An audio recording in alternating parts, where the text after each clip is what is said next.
Monggo menika minangkani beksan wiwit ingkang badhe miwiti beksan ing wekdal siang menika nun inggih panjanipun Bapak kami tuwa lan panjanipun Bapak Kolik. Oh, kanthi kairing ungelipun gending Puspawarna mangke sigeg sak Puspawarna dipun inggahaken mangke Godril nggo sigeg Puspawarna pinarak nggih to ngunjuk-ngunjuk mangke pun lajengaken Godril kados diri padatipun. Monggo.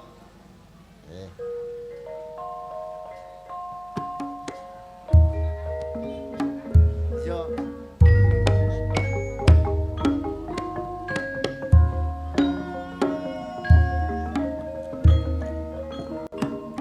Ah,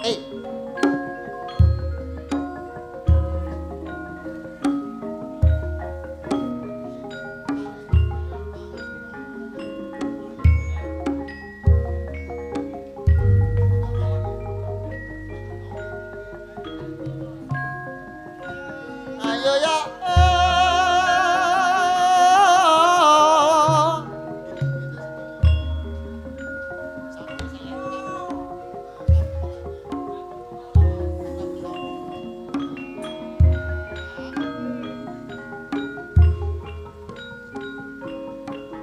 Monggo Pak kami tuwa. Jenengan jejer mriku to?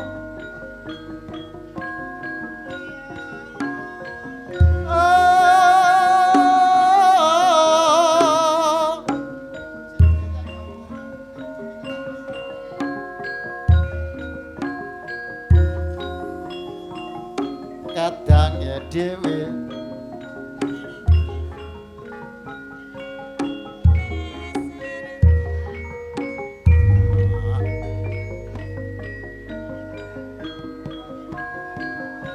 yo yo yo yo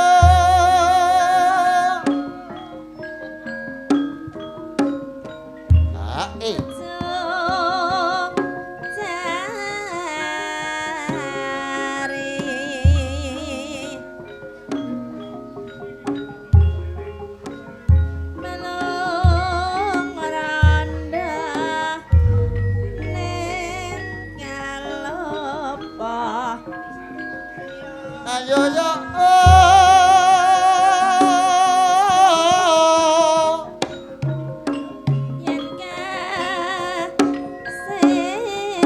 yo yo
Mbak Jamal.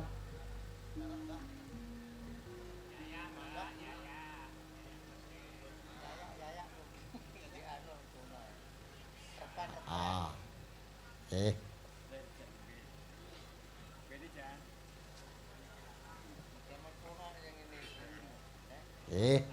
amit-amit pasam paling mantabib, pangertenono, para kadang, masyarakat disangguwa bilih saben-saben nindakaken adat tradisi sedekah bumi menika kangge pratandha bilih wonten ing laladan dusun guwa niku wonten sumber tuk pitu ingkang dipun pundhut kangge munjuk utawi kangge siram kangge nyorot taneman ing wekdal siang menika meratelaken minangka pratandha paseksen bilih ing wekdal ngawontenan sedekah rukun kangge miwiti menika ngunjuk daya wening ingkang kapundhut wonten ing